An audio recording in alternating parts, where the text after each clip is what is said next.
Welcome to my new channel. This is the very first video here, and as the title says, today we're fixing a Sega Mega Drive 2.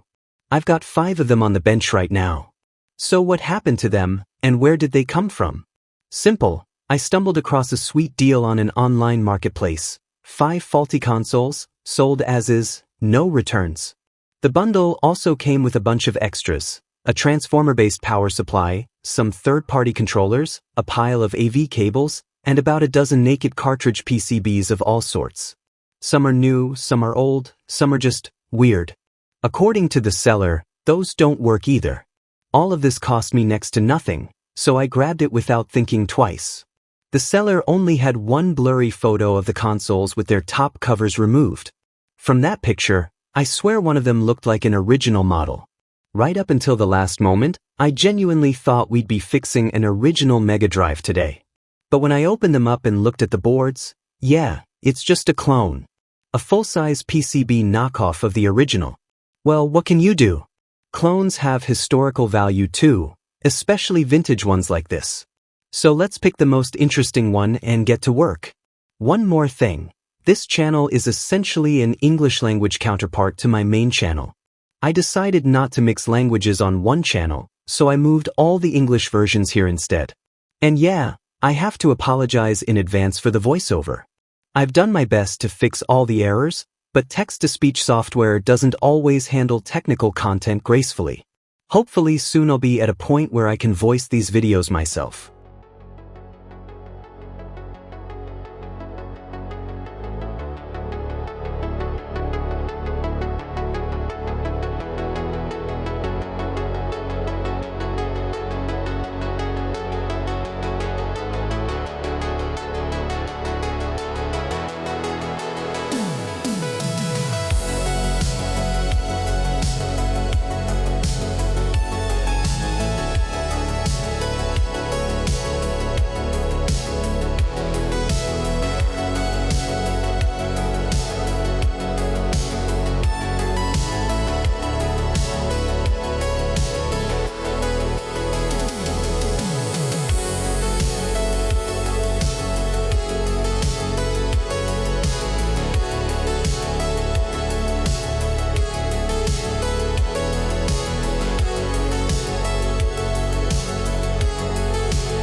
So, as we just saw, pretty much all the chips and the cartridge slot show signs of rework. A couple of traces have been repaired, and overall the soldering job looks decent. This cartridge slot here is brand new, but apparently, either because of how it was stored or just due to poor quality, its pins got covered in a thick layer of oxidation. The previous owner couldn't get it soldered down properly. We'll need to pay attention to that later. But for now, let's hook this board up to my lab power supply and see what happens. So, surprise surprise, the console is indeed dead. No picture, no sound. But we can see that the TV is getting a sync signal, both vertical and horizontal. That means the encoder chip and its supporting components are most likely fine, and all the issues are in the digital section. Off camera, I've already checked the power rails, everything looks good there too.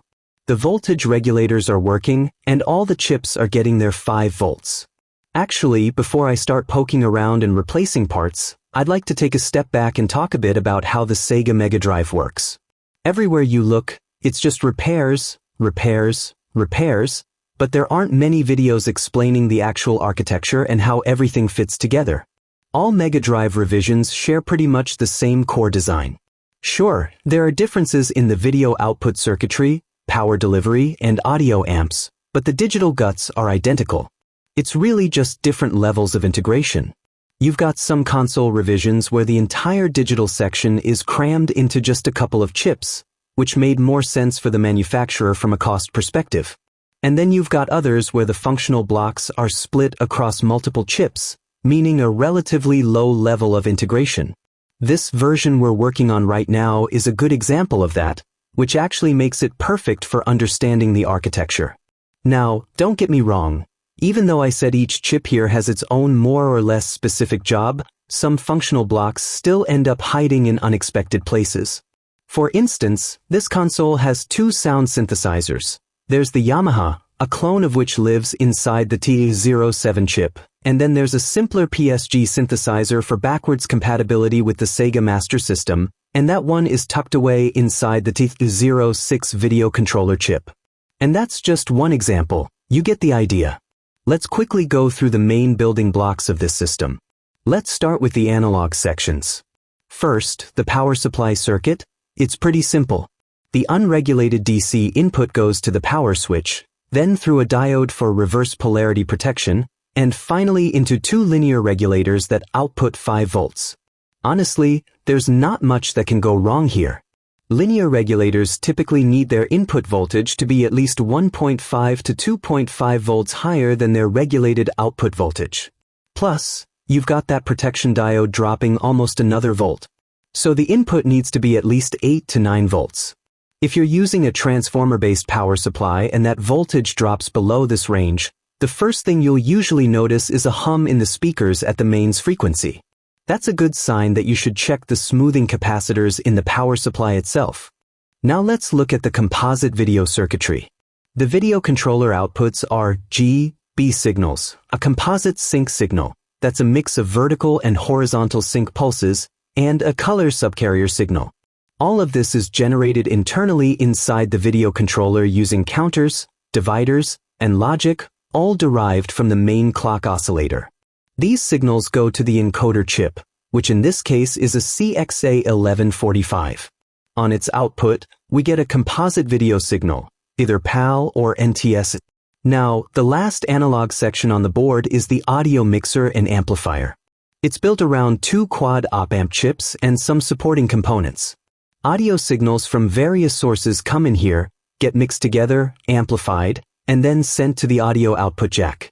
Honestly, the audio section on some models is pretty mediocre, which is why you'll find all sorts of mods and circuit tweaks online aimed at improving the sound quality. Alright, now let's move on to the really interesting part, the digital section of the console. This is a dual processor system. The main CPU is a Motorola 68000, which was a pretty advanced chip for its time, back when the vast majority of devices were still 8-bit. It has a hybrid 16/32 architecture. Famous computers like the Atari ST and the very first Apple Macintosh from 1984 were built around it. There's also an 8-bit Zilog Z80 on the board as a secondary processor. Its job is twofold: to provide backwards compatibility with Sega Master System games, where it served as the main CPU, and to assist the main processor with audio in regular Mega Drive games. In normal operation, the Motorola 68K is in charge of everything. When you power on the console, it's the first to start executing code and initializing all the other devices on the board. The Z80, on the other hand, is held in reset by default. Its reset pin is pulled high until the Motorola loads a program into it and releases the reset signal. Actually, the system can technically run without the Z80, though there are some quirks. Since both processors have their own data and address buses, and they're different widths, they are isolated from each other. You can see roughly how I've separated them in this photo. Everything on the Z80 bus is on the right, and everything on the main CPU bus is on the left. Of course, there are ways for these two sides to communicate. One processor can temporarily halt the other, take control of its buses, and access all the devices on that side. Let's briefly look at how the Motorola 68K works, and actually how any microprocessor system works. I'll try to explain it especially for those who haven't really dived into digital electronics before. Let's imagine a hypothetical processor. To keep things simple, I've reduced the width of its buses. The two most important things it has are the data bus and the address bus. On the address bus, we set an address. On the data bus, we either read a byte from that address or write a byte to it. Then, inside the processor, we do something with that data, add it, subtract it, multiply it, or just copy it to another address. Now, that data could be actual program data, or it could be the program code itself that the processor is executing. We just need to agree in advance which addresses are for code and which are for data. Technically, the address bus is just a set of wires. The processor outputs an address in binary, any number that points to a specific byte in memory. In our made-up processor, we have only 4 address wires, so we can output numbers from 0 to 15. That means we can address only 16 bytes total. And here's the key thing. Addressing is almost always byte-based, even in modern computers. You're always addressing individual bytes. Honestly, that's pretty much all there is to the basic operation of the system. Everything else is just extra features added for convenience. Now, if you think about it, the first question that comes up is, how does a device connected to the processor's buses know whether we're writing data or reading it? So the designers said, okay, let's add one more pin. We'll set it to logic 1 for a read operation and logic 0 for a write. And the devices on the bus just monitor that signal. Now let's actually add some slave devices to the bus. Let's say we have 4 RAM chips, each with a very small capacity.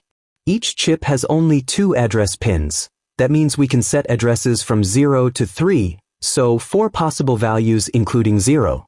So each RAM chip holds only 4 bytes. Now the question is, how do we connect all this to the address bus? We have 4 chips, each with 4 bytes, so total memory is 16 bytes. That means on the address bus, we need to output addresses from 0 to 15 to cover the entire memory space. How do we assign addresses to these chips? Maybe we could just connect the address pins of each chip directly to some of the free lines on the processor's address bus? For example, like in this diagram. But then we'd only have enough free pins for 2 chips, plus the addressing would be a mess. And that's not even considering that both chips would be active at the same time. We need each chip to think it's the only one on the bus, and for each chip, its addresses should effectively start from 0. Manufacturers aren't going to make chips with preset addresses, right? But from the processor's and programmer's perspective, addresses need to be sequential, linear, and they shouldn't care which physical chip they're talking to at any given moment. So there's another way. First of all, every chip has an input called chip enable. When this pin isn't active, the chip ignores all input signals as if it doesn't even exist. The address inputs of all devices are connected together and wired to the address bus, just like in this diagram you're seeing now. Then we add an address decoder. It's connected to the same address bus and generates chip enable signals for specific address ranges where each chip is supposed to respond. Let's take our hypothetical circuit in the picture. Let's make a table of all the addresses the processor will put on the address bus in binary to access each memory cell. There are 16 combinations including 0. Lines A0 and A1 are connected to the address inputs of the chips. I've color-coded them, matching the wires in the diagram. A3 and A2 are not connected anywhere. Looking at this table, you can see that the values on those unused A3 and A2 pins can actually be used to select which chip we're talking to. For clarity, let's convert all these addresses to decimal and make a new table. As we can see, the problem is almost solved. The chip number comes from the higher address lines. We just feed them into the address decoder. And the lower 2 address lines cycle from 0 to 3, just like we need. Anyone who's studied digital logic will probably recognize that we can use a 2 to 4 decoder or demultiplexer as our address decoder. It takes a binary number as input, in our case just 2 bits, and activates one of its outputs corresponding to that number. So if the input is 0, output line 0 goes active. If the input is 1, output line 1 goes active, and so on. So we wire up our decoder, and now everything works as it should. At this point, designers usually split the concept of addressing into two to avoid confusion: physical addresses and logical addresses. The logical address, for the programmer and the CPU, is the one you see on the bus. The physical address is what actually goes into the chip's inputs. As for the data bus, it's probably pretty straightforward. Since only one device is active at any given moment, you just connect all of them in parallel to the processor's data bus. And by the way, engineers don't usually draw every single wire of a bus separately. They either draw it as a thick line or just label it the way I did here. Can you imagine trying to draw every single conductor of a 64-bit bus on a schematic? Total nightmare. So basically, almost all signals are connected in parallel across all devices, except for the chip-enable signal. That one is unique for each chip. This way, you can connect a whole bunch of different devices. The only trade-off is that the address decoder gets more complex. And you have to make sure that the total addressable memory of all devices doesn't exceed the maximum memory space the address bus can handle.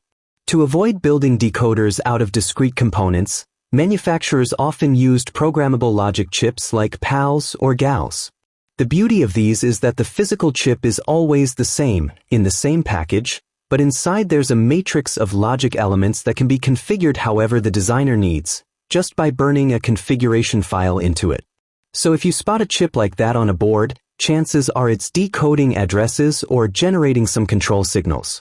And if you study the schematic carefully enough, you can usually figure out what it's doing. Now that we have the address decoder in place, we can put together what's called a memory map. It's essential for programmers, so they know which addresses correspond to which devices. In our schematic, every possible address points to RAM, so the map would be pretty boring. If we replace the first two RAM chips with non-volatile memory of the same size, the memory map would start looking a bit more interesting. If we think about it a little more, there are still some uncertainties in this system. First of all, the processor can't instantly put an address and data on the buses. Obviously, there are some transient effects, very brief, but they do happen. That means for a short period of time, the signals can be in an undefined state. But the devices on the bus and the address decoder don't know anything about that. If the address bus has undefined values for a moment, the decoder might briefly activate random chips and corrupt random data in them. To solve this problem, engineers added another signal, the address strobe. The processor activates it a little while after it has placed a valid address on the bus and, if it's a write operation, valid data as well. This signal should be connected to our address decoder and disable it when not active. Let's just imagine the decoder has an input like a chip enable that turns it off, without going too deep into the internal implementation details. Okay, and here's the second problem. What if a device on the bus, say our memory, is slow? How does the processor know when the memory has actually placed data on the data bus, or when it has successfully written data from the bus? To synchronize this, engineers added another signal, data transfer acknowledge. It's a handshake signal that confirms the data transfer is complete.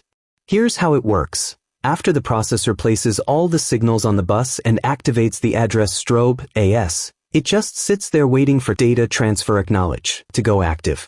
It'll wait as long as it takes, could be 2 hours, doesn't matter. One more thing I wanted to clarify. Most control signals are active low, not active high. There were reasons for that back in the day. So they're inverted, and this is usually indicated either in the signal name itself or by drawing a little circle next to the pin. I'll probably use a slash and rename all the control signals accordingly.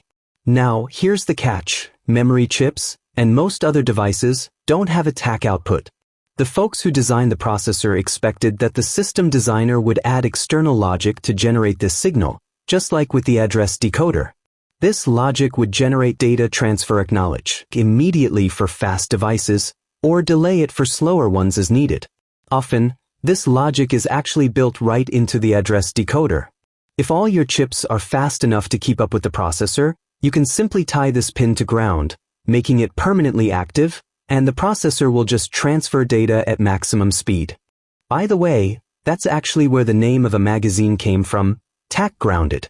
It was published from 1981 to 1985 and covered circuit designs and ways to build computers around the 68K processor. That was way before the Sega Mega Drive, which only came out in 1988. Anyway, let's smoothly transition to the Motorola 68000 itself. What do we see here? Pretty much the same stuff, just more of it. The address bus is 24 bits wide, which allows addressing up to 16 megabytes of memory. And the data bus is 16 bits wide, so it can transfer 2 bytes at a time. Which is great and all, but this introduced new problems. When this processor came out, pretty much the entire digital world was still 8-bit. The most common components were 8-bit devices with 8-bit data buses, things like RAM chips, ROMs, and other parts. And here comes this chip with a 16-bit data bus. The logical way to take advantage of that 16-bit bandwidth while still using readily available 8-bit parts is to use 2 8-bit devices in parallel. You connect one to the first half of the data bus, the other to the second half, and read or write to both simultaneously, in other words, in 16-bit words. But here's the question, every byte needs its own unique address, and we still need to be able to work with individual bytes if needed. So what do we do with the address bus?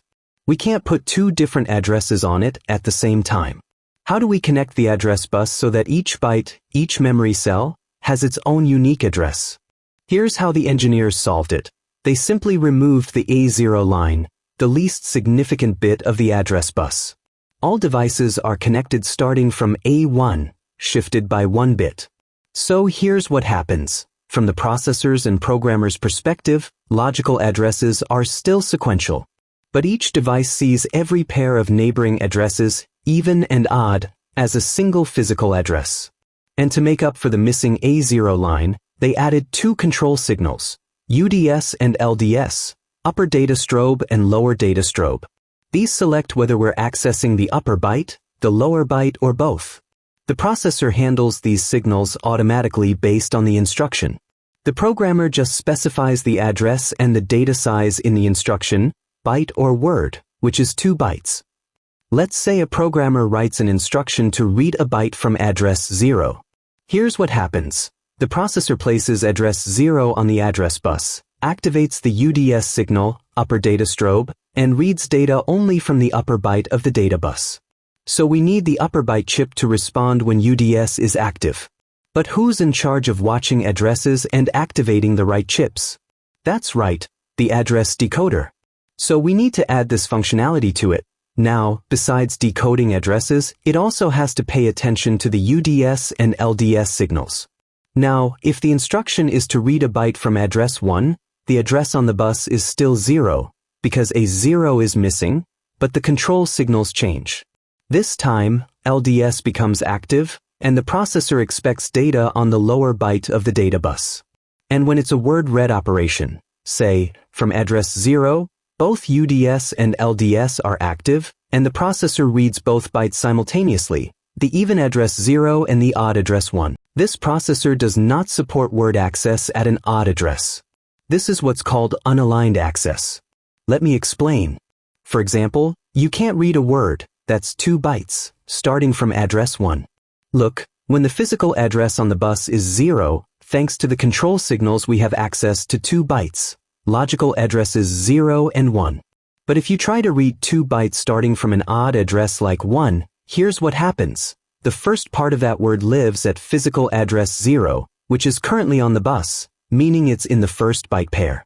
But the second part lives at physical address 1, the next pair. So the processor would have to perform multiple operations, change the address on the bus, then piece that word together from 2 separate parts. This is actually the most common mistake beginners make when programming the 68K. At odd addresses, only byte-sized operations are supported. Let's look at 3 more important signals. First, the clock input. I think it's pretty obvious what that one does. Then we have reset and halt. These 2 are a bit special. First of all, they're active low, which means they need external pull-up resistors to keep them in their inactive state. If you pull the halt pin low, active, the processor stops and releases the data and address buses. When the signal goes inactive again, it resumes operation right where it left off. So you can halt the processor for as long as you want. Interestingly, this pin can also work as an output. Inside the processor, there's an open collector driver that can pull this pin to ground. So the processor itself can signal that it's in a halted state. And how does it end up in that halted state? It can only get stuck there if something called a double bus fault occurs. Remember when I mentioned that if you try to access a word at an odd address, you get an address error? The processor then jumps to a special routine that the programmer wrote to handle that error. Well, if during that error handling routine another error happens, the processor just gives up. It halts completely, releases the data and address buses, and activates the halt signal. It stays in this state until you reset it or power cycle the console. That's what's called a double bus fault. Now let's talk about the reset signal. Seems straightforward, right?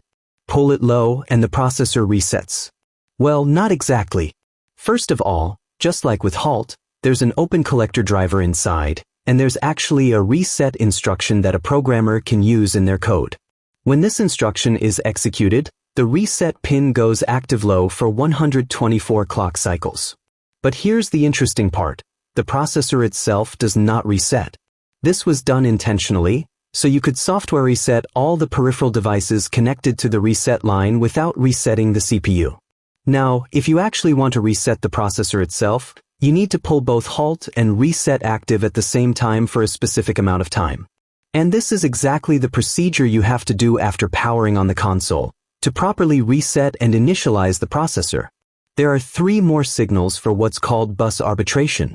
If your system has a second processor or a DMA controller, direct memory access, which can copy data faster than the CPU normally would, you need bus arbitration signals. Let's take a DMA controller as an example. It doesn't just work on its own. If you need to copy, say, a block of sequential data from RAM to video memory, the CPU first gives it a task: configure its internal registers, where to copy from, how many bytes, where to copy to, and then starts it. The DMA controller immediately asserts a bus request and waits. The CPU, as soon as possible, even if it's in the middle of its last data transfer cycle, asserts a bus grant signal. Next, the DMA checks the address strobe AS signal and waits for the CPU to finish its current cycle. If the CPU has already finished, the DMA asserts bus grant acknowledge and deasserts the bus request. The CPU then disconnects from the buses and some control signals and deasserts the bus grant. Now the DMA, or whatever temporary bus master, takes over. It puts addresses on the address bus, reads or writes data, and handles the control signals just like the CPU would.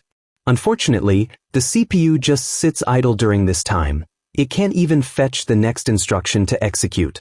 It simply waits until the temporary bus master deasserts the acknowledge signal. Once the DMA finishes its job, it deasserts the bus grant acknowledge, and the CPU resumes operation right where it left off. In the Mega Drive, this system is used by the DMA controller inside the video chip. It copies data from RAM or the cartridge to video memory, or from one part of video memory to another. Sure, the CPU could do this without DMA, but it would be slower. There are a few more signals we haven't covered, but I think this is enough to understand the basic principles of how this processor works. As I mentioned earlier, this processor uses what's called a unified address space, or memory mapped I/O.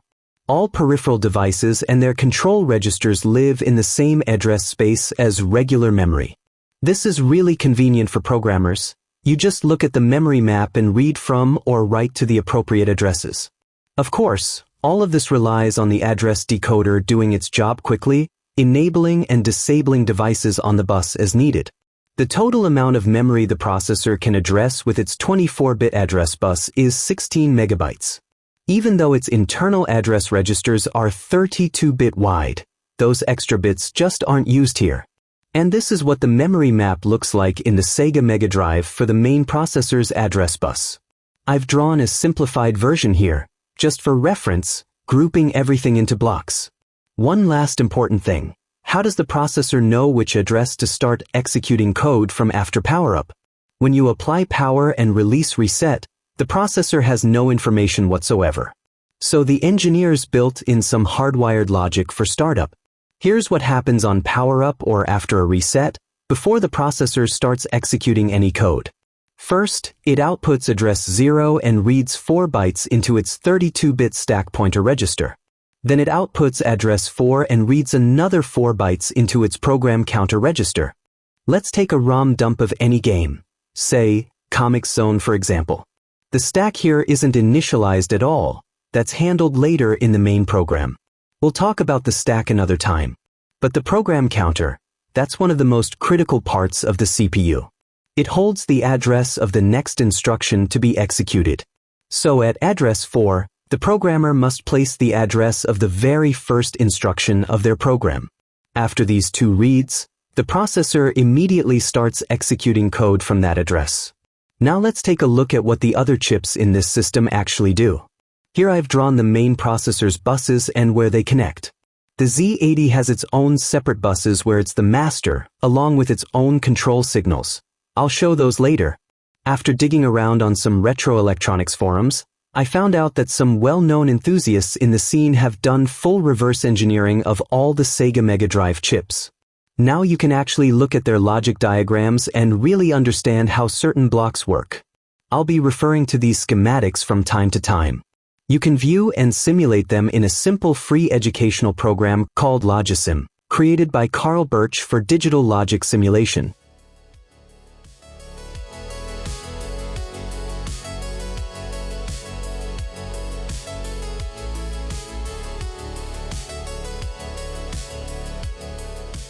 So, T06, the video controller. As I mentioned earlier, this chip has more on its plate than just drawing frames. It has a built-in dynamic RAM controller, the kind that needs constant refreshing, and in this setup, it's connected to 2 drum chips totaling 64 kilobytes, which serve as video memory. This memory stores tiles that make up the on-screen image, along with tables that define which tile goes where and in which layer. There are also sprite tables. I'll cover those another time. This video memory is completely separate from the main 68K bus. The video controller handles it directly, but it can grant access to the CPU for reads or writes when requested. The video controller also has a built-in DMA controller, direct memory access. Interestingly, it has access to both buses, the main CPU bus and the video memory bus. There are also frequency dividers inside. The main clock signal comes in here, and from it, the chip generates the required clock signals for all the other components on the board. And finally, this chip also contains the PSG sound synthesizer, the one that complements the Yamaha FM synth and provides backwards compatibility with Sega Master System games. Next up is the I/O chip, T05. It has 3 8-bit I/O ports. 2 of them are connected to the front panel for controller ports 1 and 2. The third port isn't connected to anything in this particular revision. On some versions of the console, that third port is brought out to the back panel, where you could connect a modem for playing certain games over a phone line, network gaming back in the day. All 3 ports are technically identical. They can work in parallel mode, for reading joystick buttons or any other peripheral. Or you can switch any port to serial mode. The internal multiplexers route UART transceivers accordingly. This chip also handles region selection signals, PALS NTSC video system selection, and a few others. These get mapped into a system version register that the CPU can read at a specific address. Technically, these signals are connected to the data bus through a multiplexer, just like the port registers when accessed at their respective addresses. There's one more important job this chip handles. You see, on this board we have 2 processors, the Motorola 68K and the Zilog Z80. Each has its own data and address buses where it's the master, and these buses are normally isolated from each other. But they still need a way to talk to each other. If the 68K wants to do something on the Z80 bus, it has to halt the Z80 by requesting its bus and temporarily become the master on that bus. Same thing in reverse. If the Z80 needs access to the 68K bus, it has to halt the 68K and take over. So here's where this I/O chip comes in. It switches, or multiplexes, the data bus and part of the address bus based on 2 signals, ZTOV and VTOZ. These signals are generated by the bus arbiter chip, which we'll look at next. E04 handles a critical function. It's the address decoder for both the main processor bus and the Z80 bus. It generates enable signals for almost every device on the board, except for the video processor and its internal blocks. Those have their own decoder built in. Essentially, T04 defines the memory maps for both the main CPU and the coprocessor. I've already shown the main processor's memory map earlier, though I didn't mention that it can actually change slightly depending on what's connected. On the cartridge slot, there's a pin, B32, connected to a signal called cart. This goes straight into T04 and slightly modifies the address decoding. When a cartridge is inserted, it pulls this signal low, to ground. That gives us the memory map I showed earlier. In the address range starting from 0, T04 activates the cartridge with a signal called CE0. The processor then has access to the cartridge, reads the reset vector from there, the initial stack pointer and program counter, and starts executing code. If you remove the cartridge, the cart signal goes inactive. It becomes a logic high. For the address decoder, this means a Sega CD is connected to the expansion port on the side. Now the processor should read the reset vector from there instead. So the internal memory of the Sega CD needs to be mapped starting from address 0. In this case, instead of the CE0 signal selecting the cartridge, a different signal called ROM gets activated. This signal goes to the expansion port where the Sega CD connects. Inside the Sega CD, there's a memory chip similar to what you'd find in many game cartridges, but instead of a game, it contains a BIOS program. This BIOS handles the handshake between all these systems, displays the interface on screen, communicates with the extra processor inside the Sega CD, and so on. Because now we're dealing with a 3-processor system, the Z80 and Motorola 68K in the console, plus another Motorola 68K inside the Sega CD. The BIOS didn't need as much memory as some game cartridges, so it only gets 2 megabytes of address space instead of the 4 megabytes allocated for cartridges. On the left side of the picture, you see the memory map with a game cartridge inserted. On the right side, without a cartridge. Now starting from address 0, the memory chip inside the Sega CD becomes accessible. Now, here's a detail I simplified. The cartridge enable signal actually still gets activated, just not starting from address 0. It's mapped somewhere in the second region of the memory map, which I didn't break down in detail, otherwise the table would get way too big. You might ask, why would the console need to enable the cartridge slot at all when there's no cartridge inserted and the Sega CD is running? Good question. It's because there are RAM cartridges for the Sega CD, cartridges with battery-backed RAM for saving data. And these cartridges do not pull the cart detection pin low. Consoles with the T04 chip have a notorious failure point, the cart pin we just discussed. It often gets fried. The typical failure mode is that the internal logic sees this pin as permanently high, so it always generates the memory map where address 0 points to the Sega CD expansion port. This means even with a game cartridge inserted, the processor tries to read the reset vector from nowhere, from an empty Sega CD slot. I suspect this happens because of the cart pin's physical location and lack of proper ESD protection inside the chip. Cartridges easily build up static charge from their plastic shells, or people insert bare PCBs and touch the contacts directly. Since cart is the very first pin on the edge, if you insert a cartridge slightly crooked, that pin can make contact first. When it does, a brief current surge flows through it into the TA04 as the potentials equalize. The cart pin is a high impedance input, and apparently its internal protection circuitry is inadequate. So the chip's internal structures get zapped, with varying consequences. Sometimes just this input fails, sometimes the entire chip dies. If you own one of these consoles, it's a good idea to protect this input. You can add a high-frequency capacitor, a ceramic SMD in the single to tens of nanofarads range, shunting it to ground. Or you could simply tie this pin directly to ground if you never plan to use a Sega CD. That's easy to do because the ground pin is right across from it. Let's get back to what else the TA04 chip does. It also generates the TAC signal, data transfer acknowledge, with the necessary delays, and handles bus arbitration between the two processors since they use different arbitration protocols. There's also a built-in reset circuit that generates the proper timing for a clean startup. Another important job handled by the TA04, with help from the TA05 we covered earlier, is bridging the gap between the two processors' different address and data bus widths. They work together on this. When the main processor needs to access the Z80 bus, there aren't many issues, aside from the missing A0 line we talked about. The 68K can address the entire Z80 space just fine. Here's how it works. When the 68K accesses the Z80 is halted and its buses are freed up. A04 asserts the VTOZ signal, and the buses of both processors get connected together. Only byte-wide transfers are supported in this mode, 16-bit word transfers aren't allowed. And here's the clever part. The missing A0 address line gets connected to the UDS signal, upper data strobe.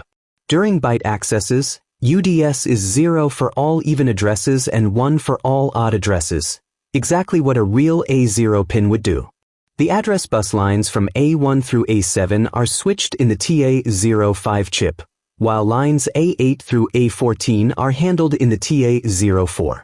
A 15 isn't connected at all, it's tied to logic 0. With A15 missing, the main processor can only address the first half of the Z80's address space. But if you look at the Z80 memory map, it all makes sense. The Z80 can only address 64 kilobytes total. When A15 is 1, that means the address is in the second half of its address space, if you split it right down the middle. And here's the clever bit. That entire second half is actually used as a window for the Z80 to access the main processor's bus. So the main processor can't reach into the Z80 space through that window. That would be accessing itself through someone else's bus, which makes no sense. All the devices the 68K needs to talk to live in the first half of the address space, so that's where it can access them. Now let's look at the reverse situation. When the Z80 wants to access the main processor's bus, it can't directly address the full 68K address space, because it has a 16-bit address bus compared to the 68K's 24 bits. That's 64 kilobytes of addressable memory versus 16 megabytes. And remember, the first half of the Z80 space is already taken up by devices on its own bus. That leaves only a 32 kilobyte window for accessing the 68K's world, what's labeled on the memory map as the 68K address space bank. Let's see how this is wired up and where the missing address signals come from.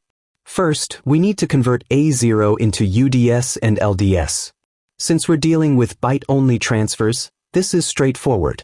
For even addresses, say address 0, UDS needs to be active, which means logic 0. So we connect A0 directly to UDS. LDS gets connected through an inverter. It'll be inactive for even addresses and active for odd ones. Perfect. Address lines A1 through A7 are switched in the TA05 chip, and lines A8 through A14 are handled in the TA04. And that's it, we've run out of Z80 address lines. With this setup, the Z80 can only address 32 kilobytes of memory starting from address 0. The engineers came up with a solution, a 9-bit shift register inside the TA04 chip. They connected all the missing address lines to it. This is called the bank select register. Here's how it works. You preload a bank number into it, basically the upper 9 bits of the address bus. This selects which 32 kilobyte window in the main processor's huge address space the Z80 will be looking at. You might have noticed that only one data line from the Z80 bus actually goes into the T04, data line D0. That's the input for this shift register. Loading data into a shift register like this is slow because it only has a single input. The other data lines are ignored. So to load a 9-bit value, the Z80 has to shift it in bit by bit. On each write, the shift register samples the current value on D0 and shifts all the previous bits forward. Typically, this register is initialized once during system startup with the bank number pointing to the area in the cartridge where the Z80 audio data lives. After that, it rarely changes during normal operation. In theory, this system, despite the slow bank switching, could let the Z80 access any address on the main processor's bus and reach any device. But in practice, and according to the documentation, it's really only meant for reading data from the cartridge. Some console revisions apparently allow access to the main CPU's RAM as well, but not all of them. And if you try to access something you shouldn't, the address decoder might just refuse to generate the necessary acknowledge signal and hang the entire system. As you can see, the engineers really went out of their way to make these two incompatible processors play nice together. And honestly, the Z80 wasn't put there just to help the main CPU with sound. The real reason was backwards compatibility with the Sega Master System, where the Z80 is the main processor. The fact that it helps with audio in Mega Drive games? That's just a bonus. Let's look at what other hoops the engineers had to jump through to make inter-processor communication work. We've more or less figured out the address buses. But what about the data buses? We've got a 16-bit bus and an 8-bit bus. Let's say data is flowing from the main processor to the coprocessor. Even though we're only doing byte-wide transfers, even bytes still show up on one half of the 68K's 16-bit data bus, and odd bytes on the other. So inside the TA05 chip, there's a multiplexer controlled by the A0 address line. It switches between the upper and lower bytes of the 68K's data bus, connecting whichever one is needed to the Z80's 8-bit bus. When data flows in the opposite direction, from the coprocessor to the main CPU, things are a bit simpler. Since we're dealing with byte-wide transfers, half of the main processor's data bus just gets ignored depending on whether the address is even or odd. So you can actually tie both halves together. The data will appear on both the upper and lower bytes simultaneously. Then whatever device is listening can just read it from whichever half it wants. Alright, let's move on. Next to the main processor, we have two SRAM chips, 32 kilobytes each, connected to the main processor's bus. They're 8-bit chips, so they work in parallel, just like I explained when we talked about how the CPU operates. See how one chip gets one half of the data bus, and the other chip gets the other half? The lower chip handles all the even addresses, the upper chip handles the odd ones. Looks like someone's already replaced one or both of these. The chips have different manufacturer markings on them. Now, the Z80 coprocessor. It's basically the same story as the main CPU, just scaled down. Smaller address bus, smaller data bus, lower clock speed. We won't dive into it as deeply as we did with the Motorola 68K this time. Next to the Z80, there's a RAM chip connected to its bus's 8 kilobytes. Here's the thing, the game cartridge lives on the main processor's bus. So the Z80 has nowhere to read its own program from. And as we've seen, accessing the main processor's bus is complicated and slow. So here's how the engineers solved it. The Z80's RAM is mapped starting from logical address 0, and when you power on the console, the coprocessor is held in reset. It's not running. The T04 chip keeps its reset pin active. To get it going, the main processor has to first TA04 to release the reset, then gain access to the Z80's buses and copy the Z80 program from cartridge ROM into the Z80's RAM. Once that's done, the Z80 starts executing from address 0, straight out of its own RAM.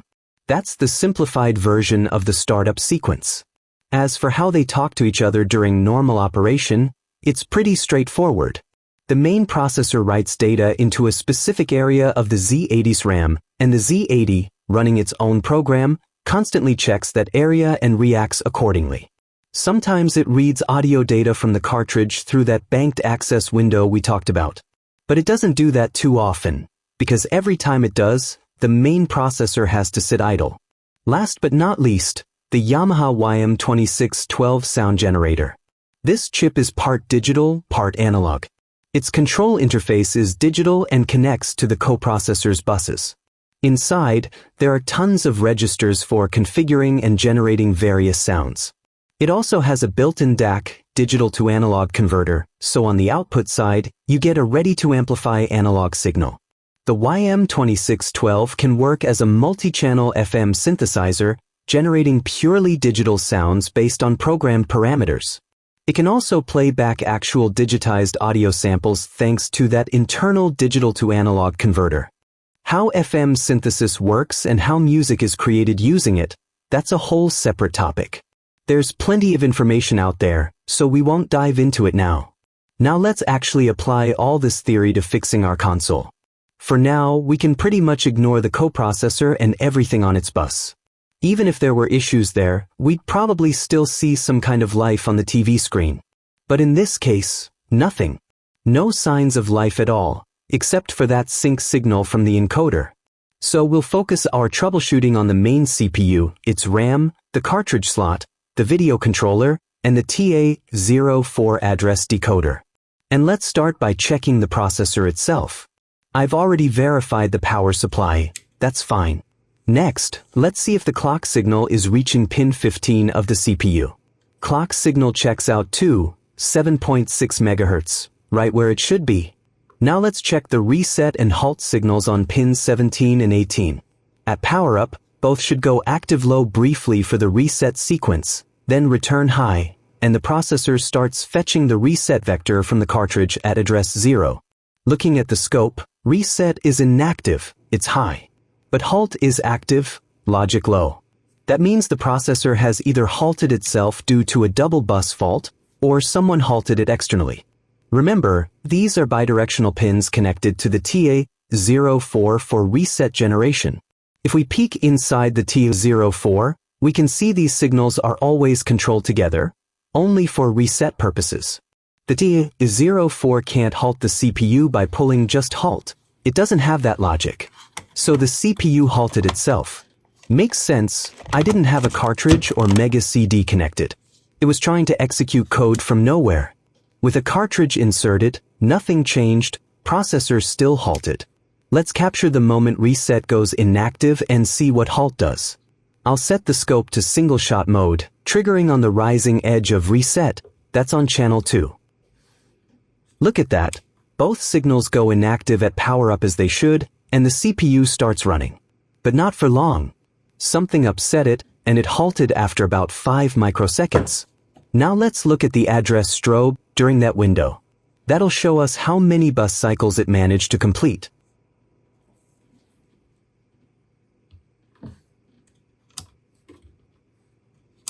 And here we can see that the CPU put an address on the bus 5 times to read data. Knowing how this processor works, we can figure out exactly what happened and why it stopped. At startup, the processor blindly reads two 32-bit values starting from address 0.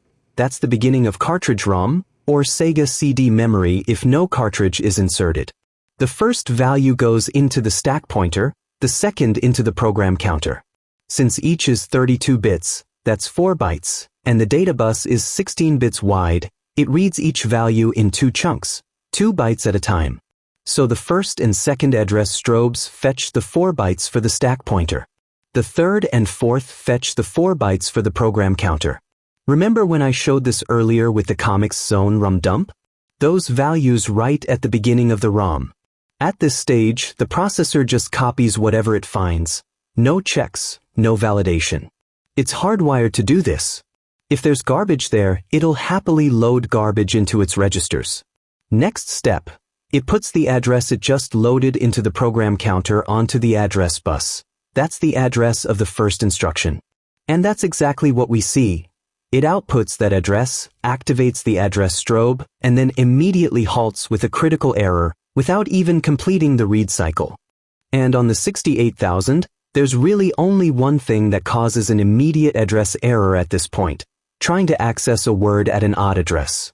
So the CPU itself is working. The problem is somewhere in the data or address bus between the cartridge and the processor, or maybe the TA04 isn't generating the cartridge enable signal, CE0. Let's check that signal. It's on pin B17 of the cartridge slot. It should mirror the AS signal, at least for those first 4 read cycles. And nothing. Silence. The decoder isn't enabling the cartridge memory during reads.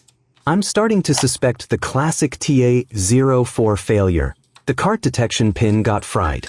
Though in my case, the chip isn't heating up and the console's power draw seems normal. Let's check that cart pin. Inside the chip, it's pulled up to 5 volt through a resistor. With no cartridge inserted, it should read 5 volts.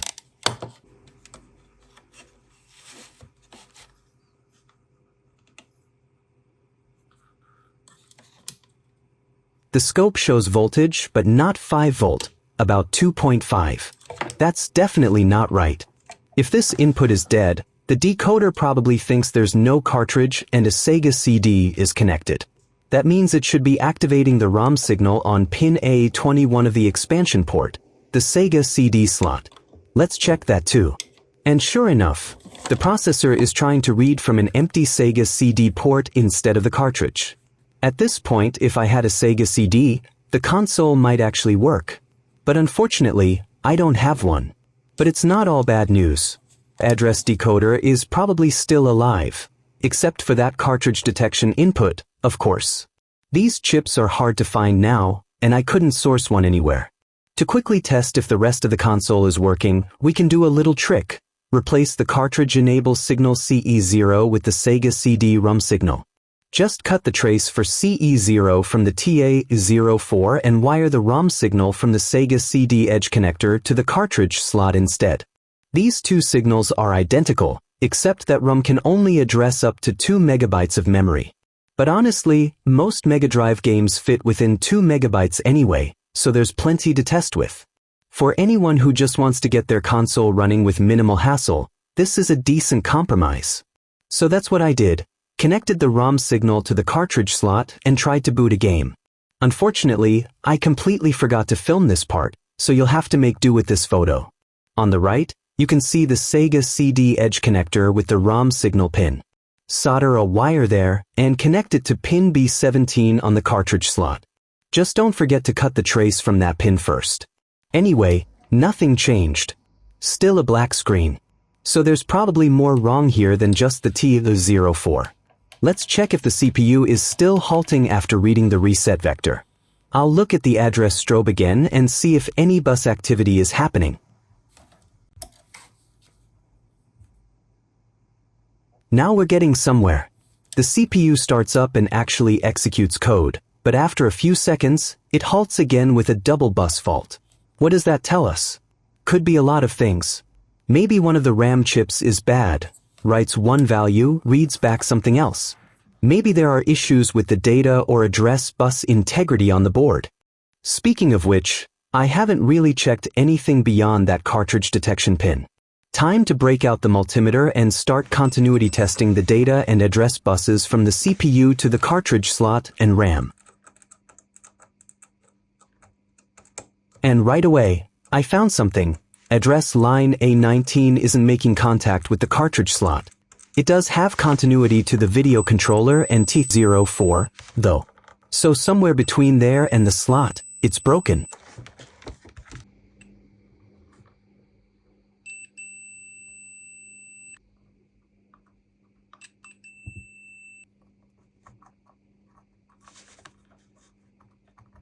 Turns out the trace is cracked right before the via for the cartridge pin. I'll temporarily bridge it with a blob of solder for now and clean it up properly at the end, assuming I don't find more issues.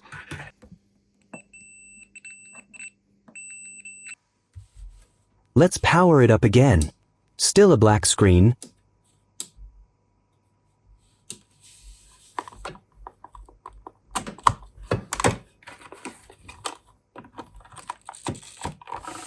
But wait, with the Earthworm Jim cartridge, it actually shows something, a warning that the game won't run on this console because it's in PAL mode, and the game expects NTSC. Well, that's progress. The console managed to initialize the video processor, load tiles into VRM, read the status register in the TA05, the one I mentioned earlier, and realized it's in PAL mode. No visible artifacts on screen, so the video chip and VRM are probably fine. But I haven't checked all the buses yet, so I'll keep digging. Found another issue while testing. Data line D10 isn't making contact with the RAM chip that handles the upper byte of the data bus. And it looks like the break is right under the chip itself. I can't find any cracked traces on the board. The line has continuity to the cartridge slot and all the other chips, though. So for now, I'll just jumper it directly to the CPU pin. Man, this old girl has been through some rough times.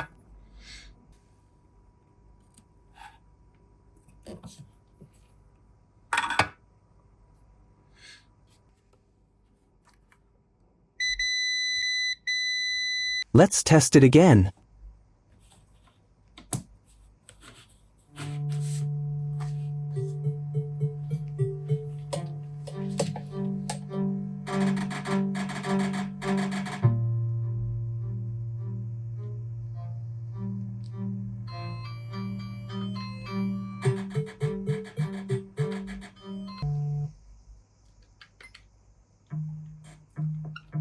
Now that's more interesting.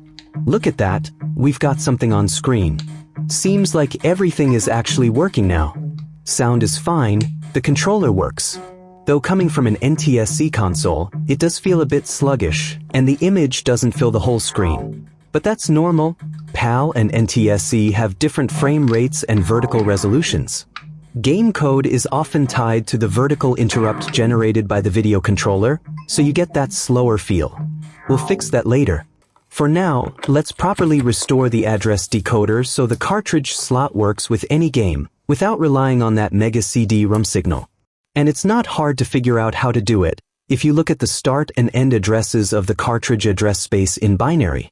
Throughout the entire range, the high-order bits A23 and A22 are always 0. At any other address, at least one of these bits, or both, will be 1. So we can use just these two address lines to determine whether the current address falls within the cartridge space or not. And we can do that with a simple OR gate.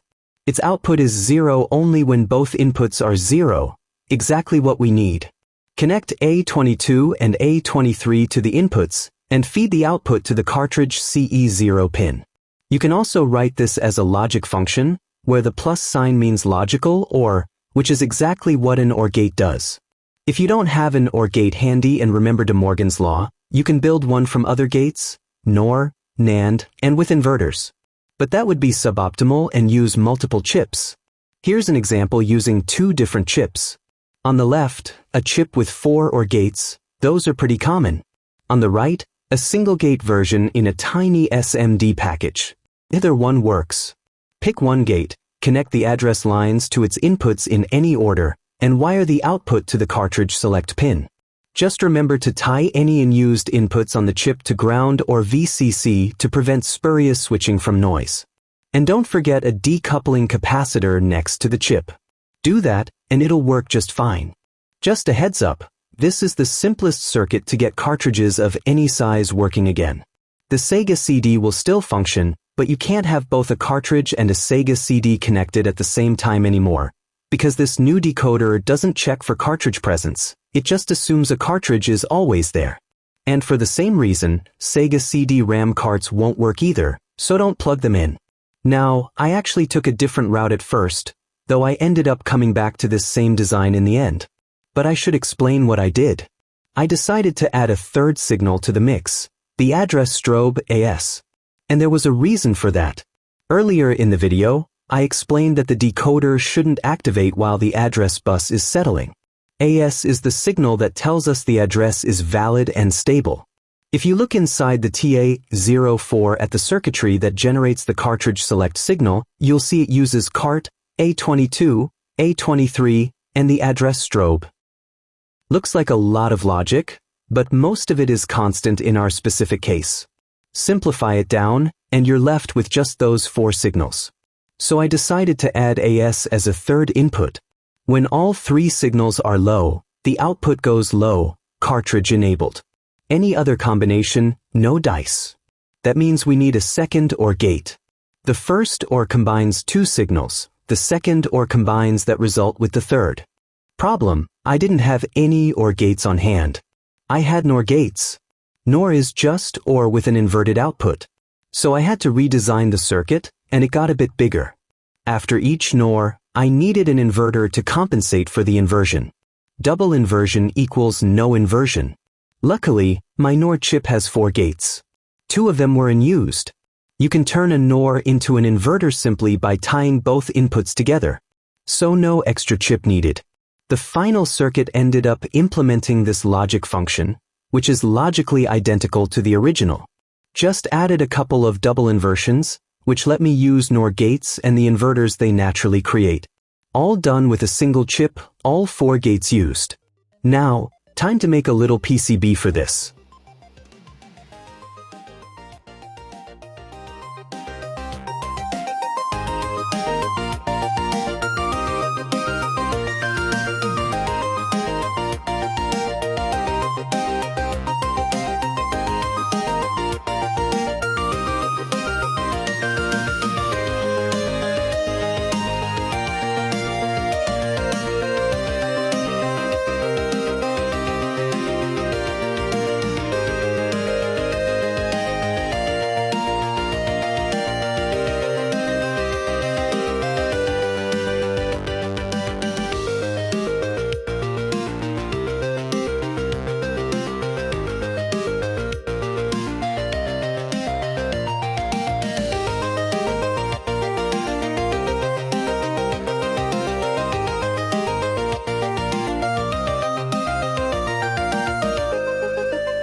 Alright, the PCB is ready. Let's see how it works. I hooked up some LEDs to visualize the input and output signals.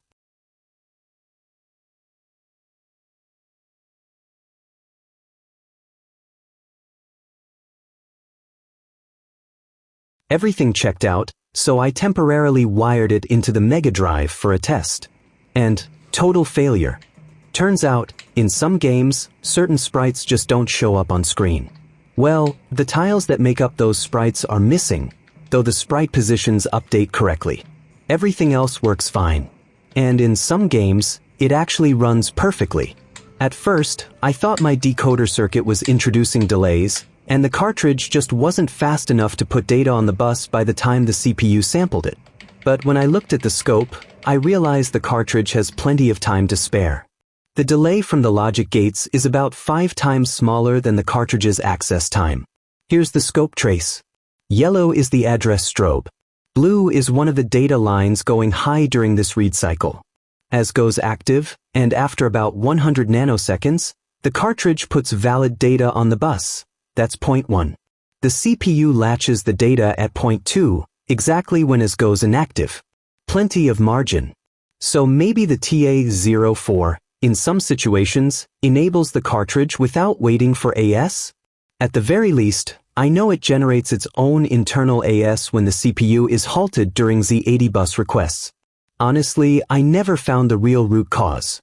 My best guess is something happens during DMA, when the main CPU is halted.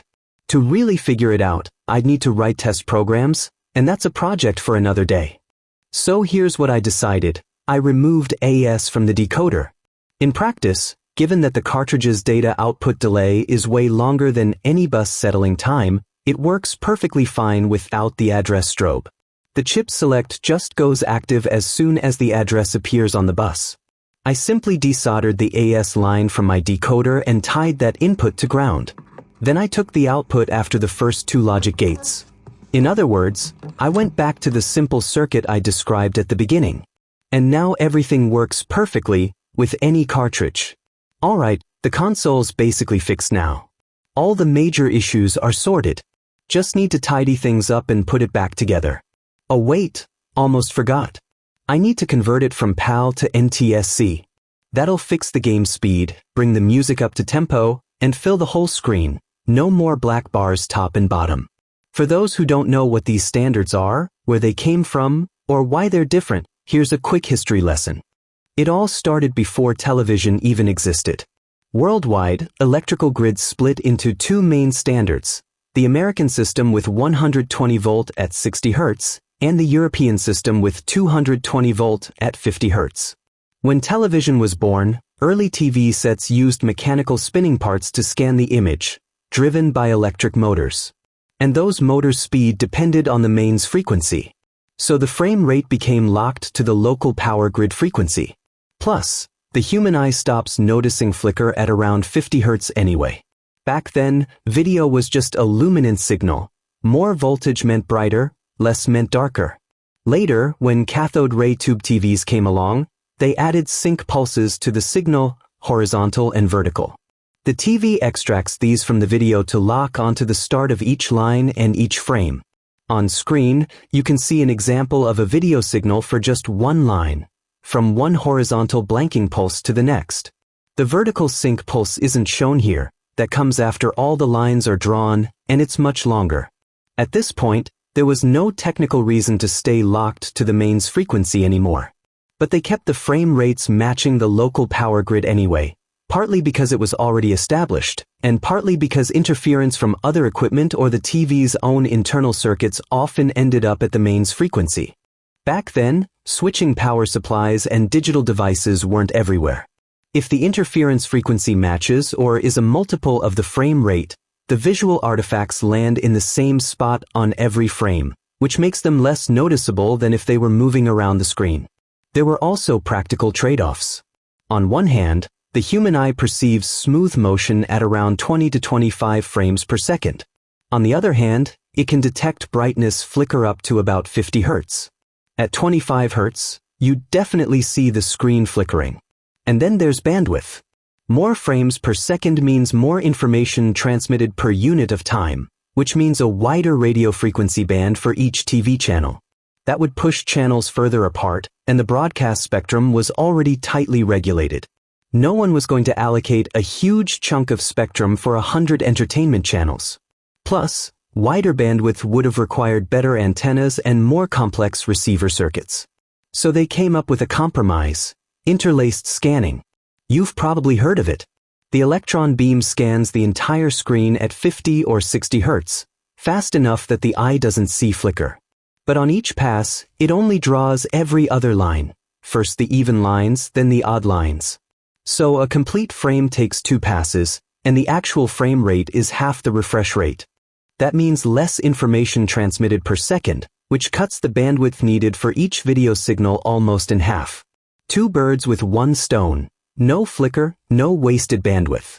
Sure, there were some quality trade-offs, but compared to the alternatives, it was a solid compromise.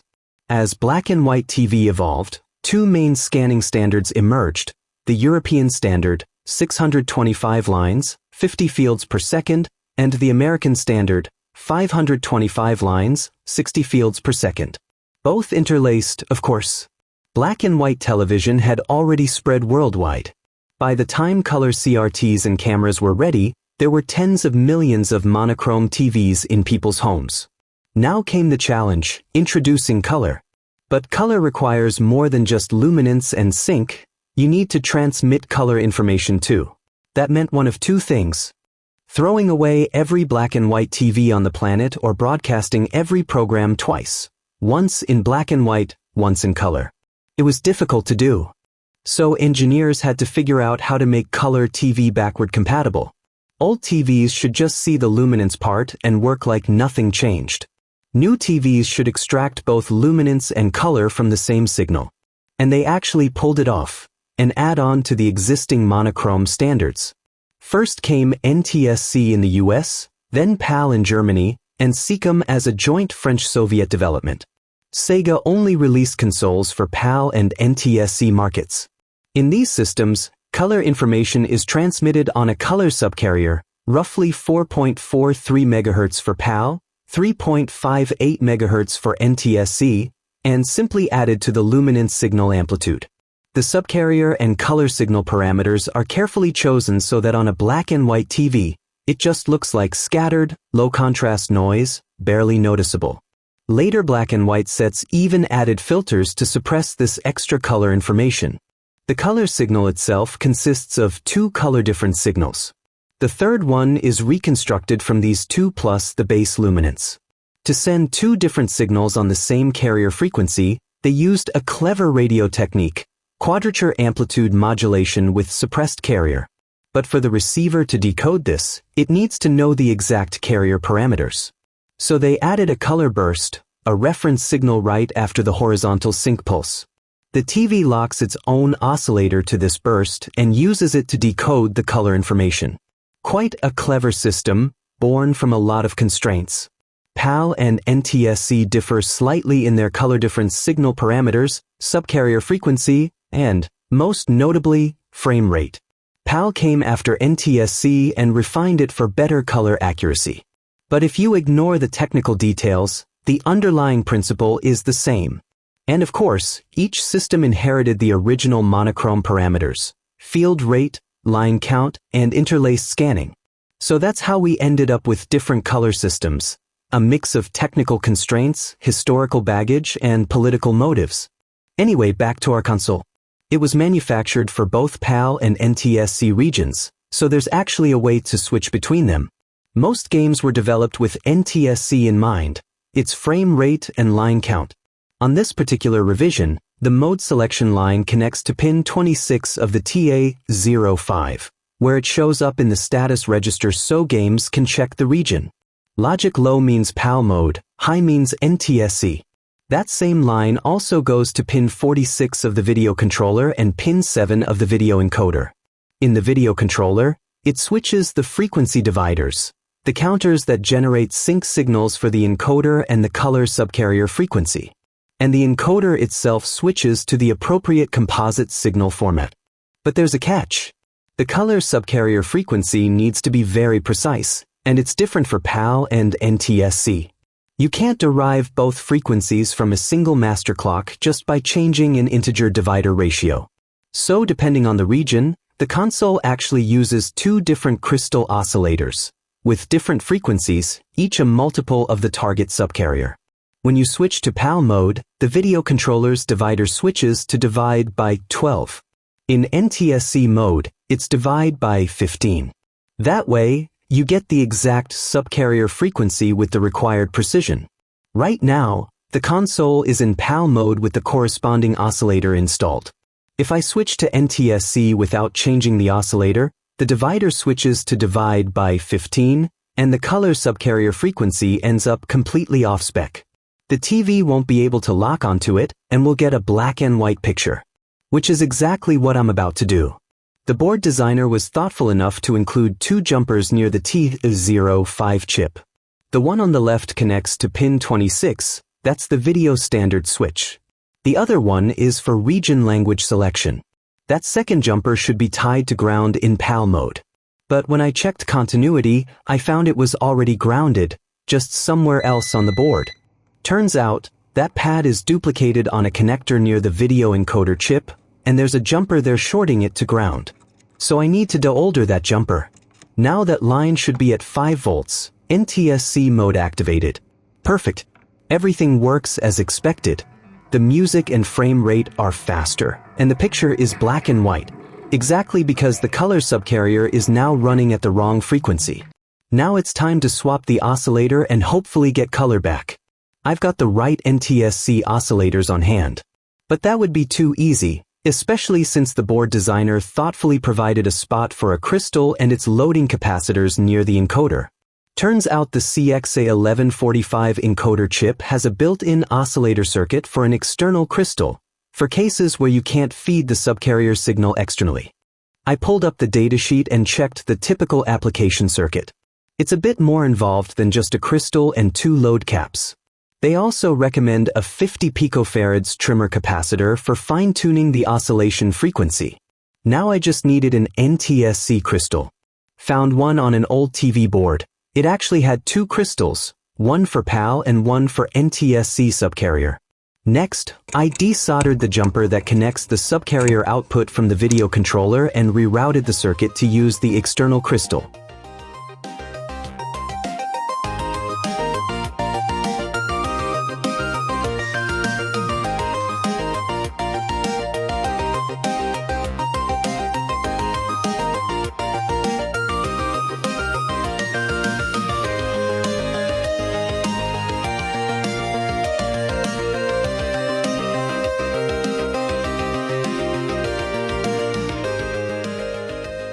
At first, I thought I could skip the trimmer cap and just find the right value with fixed capacitors. Spoiler, that was a bad idea. The frequency tolerance requirements are extremely tight. You can't hit it without a trimmer. And a scope won't help here either. You can't measure that frequency accurately enough with any practical scope. So the best I could do was rotate the trimmer, find the 2 points where color drops out, and set it right in the middle. Now finally, time to remove all those temporary wires, repair the traces properly, clean the board, and put the console back together.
The bottom half of the case had some broken bits, so I swapped it with a shell from another console.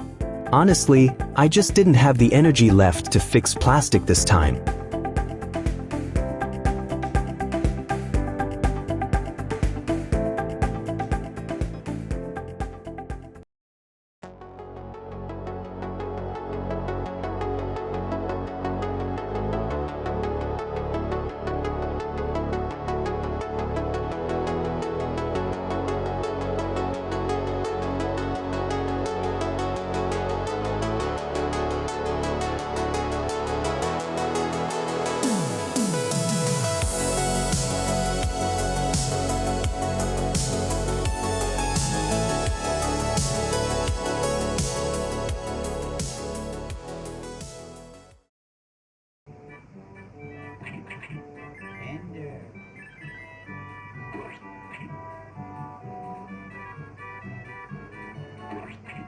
In the next video, we'll look at this console from a programmer's perspective, like we're back in the 80s writing code for it. Let's write a simple program in assembly. Maybe turn it into a clock? How does that sound? I've just got some DIY cartridge kits in the mail, blank PCBs, and ultraviolet erasable EPROMs. And that's it for today.